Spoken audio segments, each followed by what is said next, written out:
My talk is about what we can learn from the brain in order to improve the AI to enable more safe and more automated driving. The human brain is a great and proven reference for automated driving.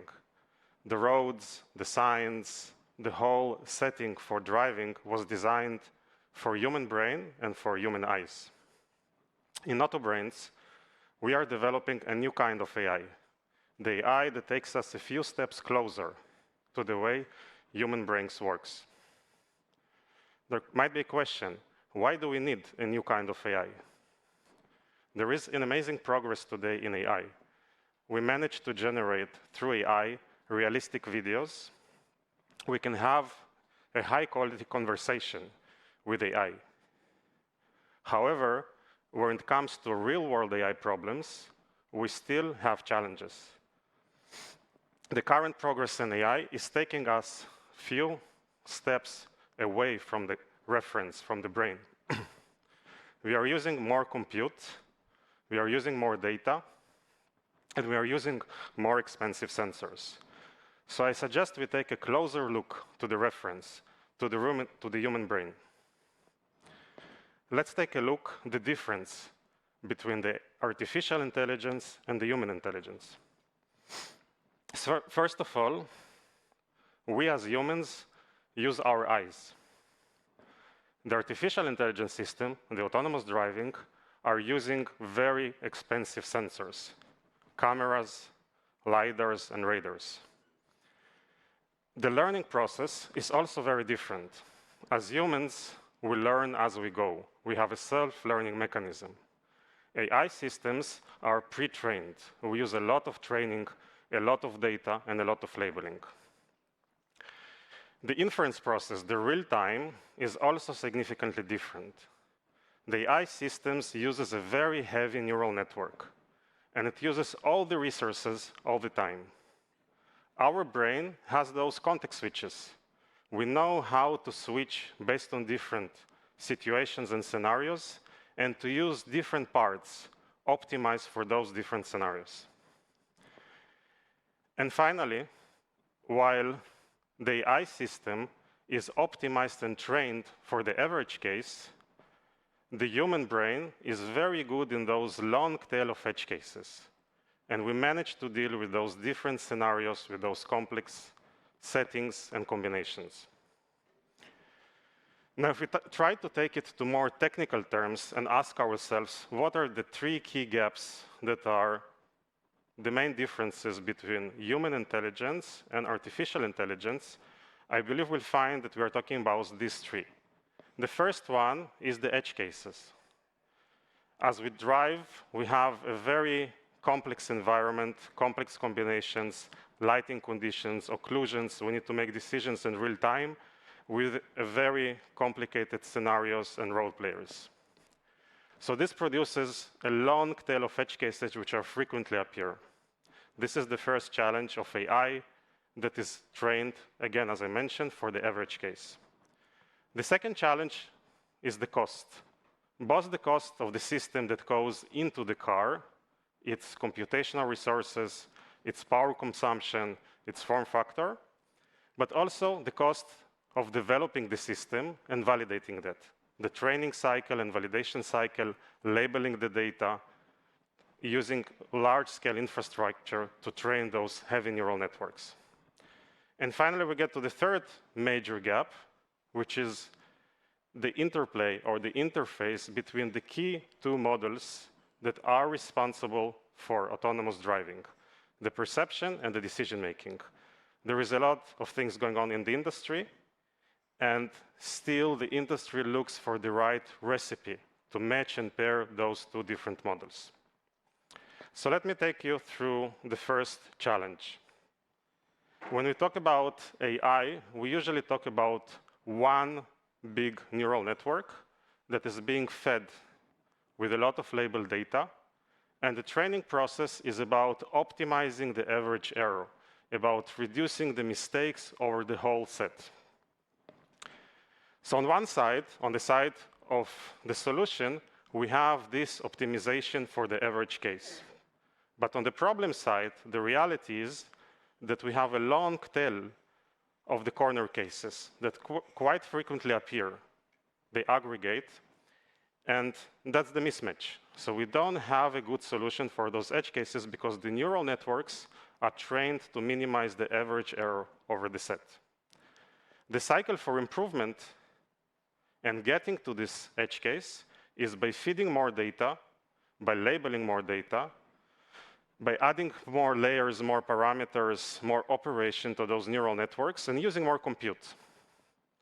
But again, we're talking about this long tail of edge cases, and when we think about investment in terms of resources, we are getting to this exponential problem.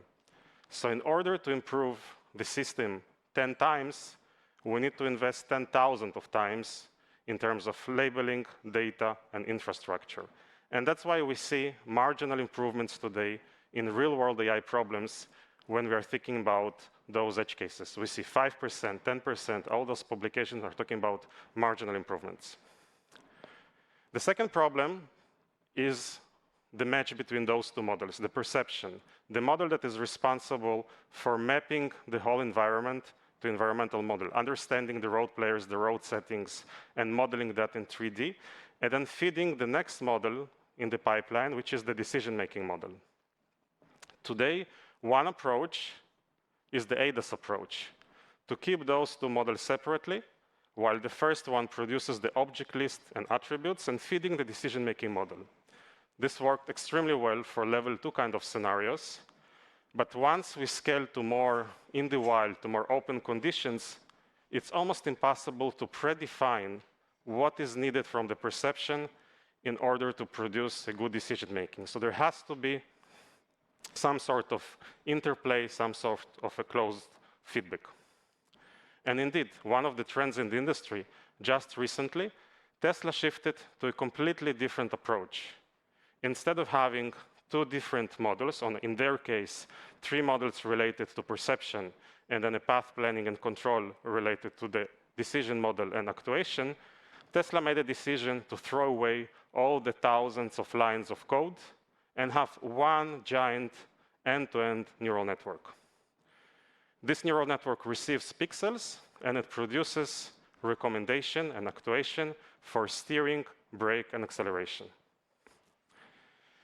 So let's take a look at the 2 major trends on this topic. One trend is Elon Musk, who believes that the approach and the right recipe to autonomous driving is pixels in, acceleration, brake, and steering out. And the other one is the CEO of Mobileye, a leading perception player in the ADAS field, who believes that end-to-end approach is very dangerous for automotive world. It's not necessary, but it will also not solve the problem, as we are again dealing with a neural network, single neural network, with all those edge cases, growing amount of resources, and so on. From our side, from Autobrains, we agree with both of these 2 key players in their criticism one to another. So just a few views of how the human brains, what we can learn from the human brain in order to solve these challenges: the cost, the edge cases, and the match between perception and decision. The human brain is characterized by a few key capabilities. The first one is a self-learning. We are not learning to drive by sitting in a room and viewing billions of images labeled with bounding boxes around them. We learn as we go. We have this self-learning mechanism of clustering, finding common elements and common patterns in the data, and forming, without supervision, the right concepts to behave and to make decisions in the physical world. The second is the low computing power consumption. While the brain is an amazing machine, it consumes around 10 watts, so extremely low power. It's also low compute. We have a lot of resources, but we have this adaptive nature of the brain. It finds the right elements for the right scenario, for the right context. And so while there are a lot of computational resources, only a small fraction of these resources is actually being used in real time for a given scenario.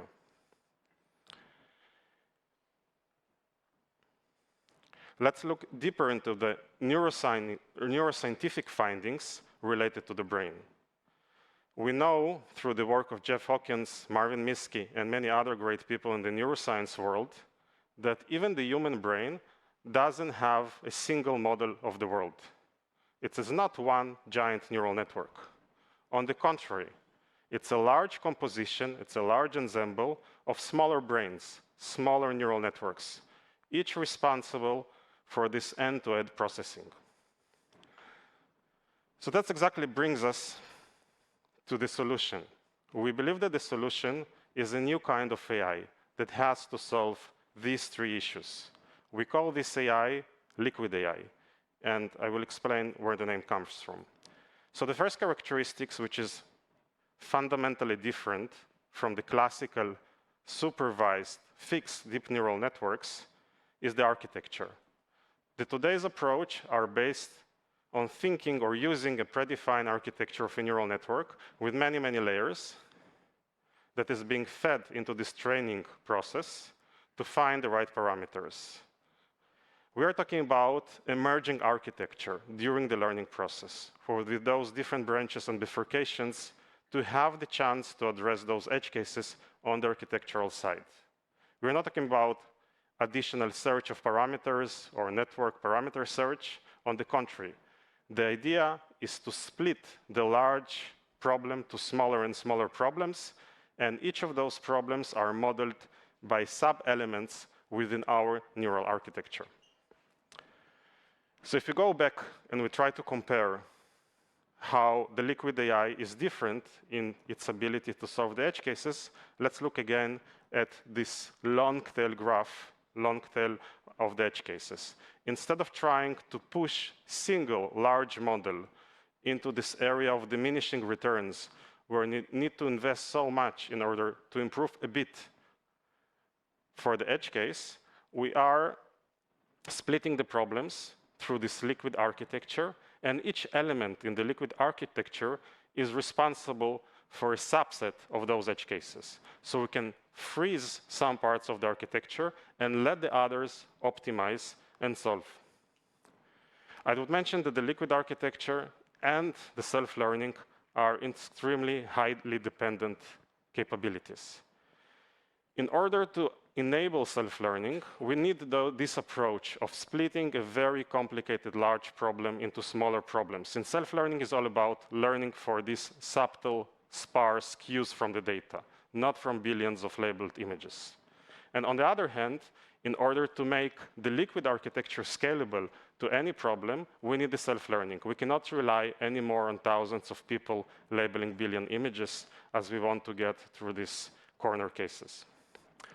So in Autobrains, the process is bottom-up rather than top-down. Instead of starting from labeling billion images, feeding it into neural network, we let the neural network find the commonalities within the data and create those clusters. You can see here clusters of pedestrians and riders and some false positive examples. And it creates those very complicated but very interesting structures. And when we come to the labeling phase, we don't need to label instances. We can just label clusters. Of course, this improves the whole process, makes it more automated and curated. Finally, if we think about beyond perception, about this end-to-end approach that Tesla is driving, we think about the modular liquid architecture approach. So you can see here two building blocks. One building block is this ensemble of narrow AI agents. Ensemble, very large number, about 400,000 small neural networks. That's a lot of resources. Each of these neural networks was trained to do the end-to-end. Again, pixels in, acceleration, brake, and steering out, similar to Tesla. But instead of doing it for every case, it does that for a certain scenario, like getting into roundabout, like keeping distance from the vehicle, like passing a junction or turning right. Now we have the perception router, which is responsible for picking the right brain for the right narrow problem. This perception router, during the learning phase, has built a vocabulary of all the different driving scenarios. And as I mentioned, it's a large but finite vocabulary of those scenarios. So it's a clustering process and mapping those scenarios to predefined signatures. So then during the inference phase, once it identifies a certain scenario, like in this case, getting into the roundabout, a certain brain, which we call a certain skill, is picked. And this skill is executing the whole process end to end. So solving the perception decision problem is basically based on one hand, limiting the problem for the narrow scenario, and then not breaking the problem to perception and decision, but keeping it within this contained end-to-end approach for the narrow use case. If we go for a second back to the biological reference for the biological brain, we can see that actually animals have very different perceptions from human beings and perceptions between them. So when they look at a certain image, they have different sensitivity to colors, to distances, to proportions, and different perception formed within their brains. In a similar way, our AI agents also form within those end-to-end narrow neural networks very different perceptions of the world. If you would take, as in this example, a skill, an agent that is responsible for keeping us in the center of the lane, it will care only about lanes. It will ignore everything else, but will become super sensitive to small changes and differences that are related for keeping the lane centering. So we believe this approach of modular liquid AI and skills is the right approach to gradually build on the progress that happened in deep learning and AI. And instead of solving the problem at one time, we can have this gradual evolutionary approach, building the perception router and starting for a small number of skills and then increasing them over time. So the idea is that the system is already fixed. We have this vocabulary of the world, and then we can train more and more skills in additive end-to-end manner. Of course, this makes the system also much more visible, explainable, and debuggable. We are not lost within this large black box neural network, but we can always pinpoint and trace the problem to a specific skill, and within a specific skill to a specific signature. So to wrap up the problems and what we believe the liquid AI can solve, I presented 3 problems. The first one is related to edge cases, where the solution in our approach is a shift from general AI to this liquid AI that is managing to shift the flow of information to narrow AI agents. The second is the cost, and the cost is crucial. Instead of using all these agents all the time, we are using a very small number of agents at every given moment. So while we have a lot of computational resources like the brain, we pick the right brain for the right task. And the cost is marginal to the whole architecture. And finally, we have this winning fusion between having perception and decision within a single model, but on the other hand, breaking the problem to smaller and smaller problems. Thank you.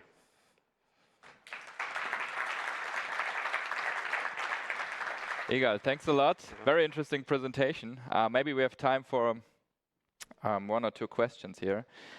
First one with the most votes. Does the AI define the different neural networks, and does the router learn itself as well? Yes, so first of all, the learning process actually starts from the routing, from learning the routing process. We start from a neural network that is not trying to solve the problem, but trying to map the world to those clusters, to those scenarios. It's a clustering problem. So step 1 is learning to cluster, to build this vocabulary. And then once we have this vocabulary, we use all the data that we have to route to the right agents that are still empty. They don't know how to behave. And they are learning in the end-to-end manner this specific scenario. Mm-hmm. Next question, probably the last one. Do you think vision only, Tesla's approach, is possible? Yes, that's our belief as well. We believe that a vision-only approach is possible, and it's also the best way to test the actual AI. We do believe that radars and lidars are extremely important, but they should be viewed more as redundancy. So the first step is to use AI to get with vision only to the human-level driver. And then the radars and lidars can bring us further to the superhuman driver. Mm-hmm. Igal, thanks a lot.